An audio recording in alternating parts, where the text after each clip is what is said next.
Alright, so by now I believe so I don't see wetin dey happen for Nepal, where the Gen Zs of Nepal came out in large number to say no to corruption and that their country must better. Now, with the quest of this, they don't carry a lot of their government officials, they beat them, some of them, they buy them, you know, they enter government houses, they burn them, they burn a lot of things, a lot of businesses, just to make a statement that we are saying no to corruption. Now, Nepal is a country of like 25 million people, 26 million people thereabouts. It'd be like, if you just, in short, Lagos states, it don't be like Lagos population. Now, these people came out in large number to say no to corruption. Now, how did this whole thing start? It started with some activists for their country. When they tweet, they talk about corruption of the government. Now, what is the part of the corruption where they talk about? They say their government officials, they send their children go abroad, they go school. Their children, they enjoy. Their children, they post on social media, they enjoy their lives. Why them? Citizens of Nepal, they suffer. Say, maybe the government do something about them. Now, instead of the government to tackle those situations, the government say, okay, now this social media, they make them talk. Why are they exposing our corruption? Just like within Nigerian government they do right now. So they decided that they were going to ban social media. When they ban social media, now so the youths, the Gen Zs, enter streets. Say, no, you cannot ban social media. They started protesting. And because of the large numbers, the government instructed police to throw tear gas.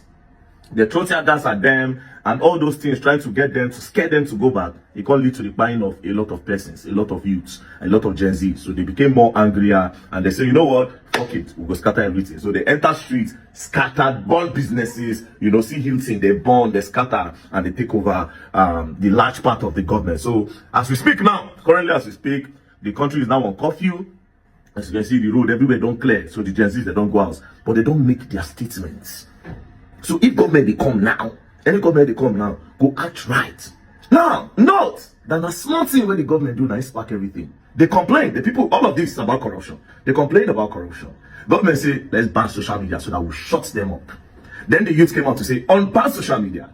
Then they unbanned social media because of the pressure. But guess what? While they were trying to fight for the government to unban it, they can't buy some youths. When make the youth say, you know what? Now, let's end corruption. So for the media people that are reporting it that it is because they ban social media, that's why this youth are acting like this. No, they are fighting against corruption. They are fighting against bad leadership. They are fighting against embezzlement. They are fighting against leaders that are eating their future with their mouth. They are fighting against fraudulent leaders. It has nothing to do with social media. Yes, social media sparked it up. The ban of social media sparked it up. But of course, they were tired of the bad leader. Now, I went on Twitter, different Twitter influencer, talking about it. You understand that this is what Nigeria need. This is what Nigeria need. Well, I agree, Loki, but can we achieve this in Nigeria? It is not really possible. And I will tell you the obstacles that will cause it. Even though Loki, I would not want to see Nigeria burn like that. But you see, I think at this point, we need to, the Nigerian government need to fear the youth. That's just the truth. The governments need to fear the youth. I know say this one how they talk now. DSS we can carry me, but anyways. But the government needs to fear the youth. How? Now when this government don't know, say this Nepal youths, this Nepal Gen Z, if we do anyhow, they go burn country down, problem go day. Do you understand? They will start building the country and everybody will enjoy. Do you understand? But we have our obstacle if we try to do this in Nigeria. First things first, let's go back to Nepal. Nepal has the population of 25 million people. Let's look at the religion in Nepal. Although 81% of the people there they practice Hinduism, but we have other people, Buddhism, we have Islam, we have Kirat, we have Christianity, we have Prakriti, we have Bon, we have Sikhism, we have Jainism. Do you understand? Now let's go to the tribes. The tribes in Nepal, they have over 125 official recognized castes and ethnic groups. 125 different tribes, you know, different ethnic group, different tribes. But when this whole thing start, everybody forget their tribe. Nobody don't say, I be Hindu. Nobody don't say, I be this tribe, I be that tribe. They came out in large number to say no, because they know that the main problem, it is not their tribe and their religion. They know that the main problem is corruption by their leaders. But you see here, the youth feels like it is the tribe that is making Nigeria not grow. They feel like it is the religion that is making Nigeria not grow. So for Nigeria now, you cannot have one voice because of tribe and religion. Most of these influencers on Twitter that are tweeting about all these things, see what these Gen Z don't achieve. Now still them, they push narrative, propaganda, and tribal wars in this country. Now Twitter, all those things they start from. Igbos and Yoruba, they fight. Now Twitter, the hates, they come from that place. That's now the social media platform, the social media app where they fuel tribalism for Nigeria and religion. An average Yoruba man does not want an Igbo man to try. An average Igbo man does not want a Yoruba man to try. An average Hausa man does not want an Oyibo to whom. Same goes, now so it just be for all of them. These are our major tribes in Nigeria. Do you understand? That is one of our big problems. If you want Nigeria to be great, all of that one that they tweet this thing about Nepals, you start by preaching. Tell yourself today, sit down in the group, swear an oath that you will never push against, you will never push a war on tribalism. You will never use your Twitter app to talk about religion. You will always use your app and you will always use your platform to preach togetherness and love. The day you people start doing that, then our problem, we don't beat our problem. We don't do 70% already. And we are now ripe to achieve. The government can only fear us when we have one voice. When we cannot be distracted by tribalism and religion.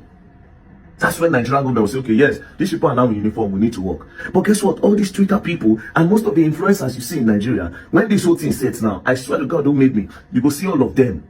They'll carry money, give all of them. They get groups. They'll just go to their groups. They'll start the tribalism war. That's what these people do. That's what these people do. As for me, I like what Nepals have achieved. The youth of Nepal, I like what they have achieved. But again, now all those things where they don't born and all that, yes, they've made a statement. It will take them time to rebuild. Now, if we go do that kind of thing for Nigeria, it's not go funny. I don't want to see that one for Nigeria. Do you understand? You cannot talk this one before they arrest me. And if they arrest me now, this same youth will constantly laugh. They will still come out and laugh. And I would not want to be arrested when the message had not spread. What is the point of being arrested? If you want to sacrifice our freedom, we should sacrifice it for youths where they don't get the understanding. Say, bro, I am Igbo, you are Yoruba, but I love you.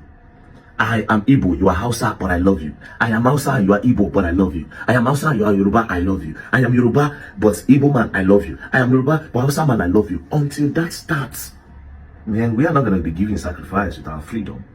Because the gospel have not yet spread. You cannot achieve anything in Nigeria unless the youth come together as one. And unless Nigerian youth sit down on social media to always preach love. Until then, shout out to Nepal youth. You people have really made a statement. You have encouraged the youth around the world to actually stand up and say no to corruption. You know, God bless your country. And I want to use this medium to say, please do not burn your country down.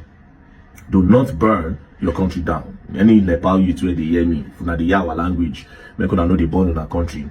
That is not a show of patriotism. I understand you want to make a statement, but patriotism, when you do patriotism, you are not supposed to burn down your country. Don't burn it down. Especially you people went to your government house, you know, you went to the government officials. Yes, no wahala. We started heal things when I born. People where they said cow when I born, this one when I born, you know, it was just all over the place. But I'm glad when I don't do curfew now, so everything is clear while they wait for the government to have sense. May God bless Nigeria. May God bless Nigeria. Peace and love. I am not preaching violence. I am only saying the youth should have one voice so that the government will respect the youth. And that is when, if we say do this road, they know that we are all saying do this road, and they will do the road. We want this. They know that, okay, yes, we are talking in one voice, they will do it. Not this one, we say Igbo go talk, Yoruba go counter, Yoruba go talk, Igbo go counter, outside go talk, Igbo and Yoruba go counter. We don't want that. Anyways, peace and love, don't play. If you play, go online and go down the hard way. Don't play.